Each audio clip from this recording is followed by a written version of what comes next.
सोच रहे हो रोलिंग एनिमेशन सिर्फ राउंडेड प्रोडक्ट से बनता है? गलत। आज मैं आपको दिखाने वाला हूँ एक ट्रिक जिसमें फ्लैट पैकेजिंग स्क्वायर बॉक्स को भी रोलिंग एनिमेशन बना सकते हो, वो भी एकदम नेक्स्ट लेवल। सबसे पहले फोटोशॉप में अपनी पैकेजिंग डिजाइन को ओपन करो। आप अपनी पैकेजिंग को रूलर से सेट करो जैसे मैं कर रहा हूँ। ध्यान रखना कि जितनी भी साइड हैं उनका अलाइनमेंट और साइज सेम होना चाहिए। फिर सिलेक्शन टूल का यूज करके हर स्लाइड को अलग अलग कट कर लो जैसे मैं कर रहा हूँ, और हर एक पार्ट को एक सेपरेट लेयर में अरेंज करो। इस तरह से तुम्हारी पूरी बॉक्स का ब्रेकडाउन रेडी हो जाएगा। और हाँ, इस बात को याद रखना, फोटोशॉप में हर एक लेयर को रीनेम कर लेना, जिससे आफ्टर इफेक्ट में ले जाओ तो इजीली याद रहे कौन सी लेयर कहाँ पर है। उसके बाद फोटोशॉप की पीएसटी को सेव कर लो ताकि इस पीएसटी को डायरेक्टली आफ्टर इफेक्ट में यूज किया जा सके। अब चलते हैं आफ्टर इफेक्ट में। जो पीएसटी हमने फोटोशॉप से सेव की थी उस पीएसटी को हम आफ्टर इफेक्ट में इंपोर्ट करेंगे। इंपोर्ट करते वक्त एक चीज का ध्यान रखना, कंपोजिशन रिटेन लेयर साइज को ही सिलेक्ट करना। इससे हर लेयर अपने एक्चुअल साइज में इंपोर्ट होगी। जैसे ही फाइल इंपोर्ट होती है प्रोजेक्ट पैनल में एक कंपोजिशन क्रिएट हो जाएगी। अब उस कंपोजिशन पर डबल क्लिक करो, सारी लेयर टाइमलाइन पर आ जाएंगे, बिल्कुल वैसे ही जैसे फोटोशॉप में अरेंज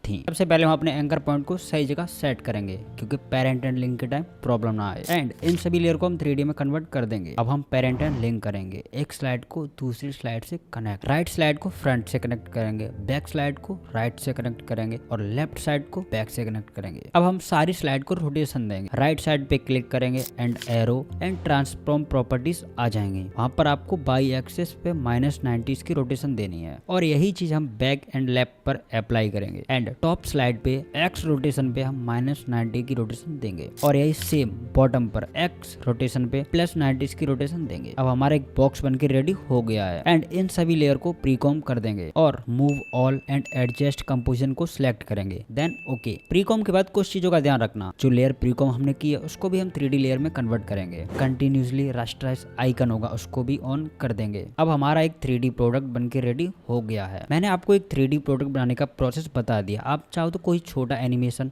या कैसा भी एनिमेशन कर सकते हो। हम यहाँ पे एक छोटा सा एनिमेशन करेंगे। राइट क्लिक, सॉलिड, आपको जो भी कलर पसंद हो आपके अकॉर्डिंग आप ले सकते हो। हम यहाँ पे 2 सॉलिड क्रिएट करेंगे। एक सॉलिड को हम 3D में कन्वर्ट करेंगे क्योंकि हम उसका बेस बनाएंगे और दूसरी सॉलिड को हम बैक बनाएंगे, इसलिए हम यहाँ पे 2 सॉलिड ले रहे हैं। प्रोडक्ट वाली लेयर को सिलेक्ट करेंगे एंड P प्रेस करेंगे, पोजीशन, एंड हम प्रोडक्ट को कंपोजिशन से बाहर कर देंगे। पोजीशन पे हम की फ्रेम लगाएंगे। 0 सेकंड पे हम एक की फ्रेम लगाएंगे या 2 सेकंड या 5 सेकंड पे हम दूसरी की फ्रेम लगाएंगे। दूसरी की फ्रेम पे प्रोडक्ट कंपोजिशन के अंदर हो, कहीं भी A to Z आपके हिसाब से। रोटेशन पे भी हम सेम ये चीज अप्लाई करेंगे। 0 पे नो रोटेशन एंड 5 सेकंड या 2 सेकंड पे हम थोड़ी सी रोटेशन देंगे क्योंकि प्रोडक्ट हमारा घूम कर आए। देन सभी की फ्रेम को सिलेक्ट करो एंड F9 प्रेस कर दो। अब चलते हैं स्पीड ग्राफ पर। स्पीड ग्राफ में आप अपने हिसाब से स्पीड एडजस्ट कर सकते हो। अब हमारा एक 3D प्रोडक्ट एंड एक छोटा सा एनिमेशन बनके रेडी हो गया है।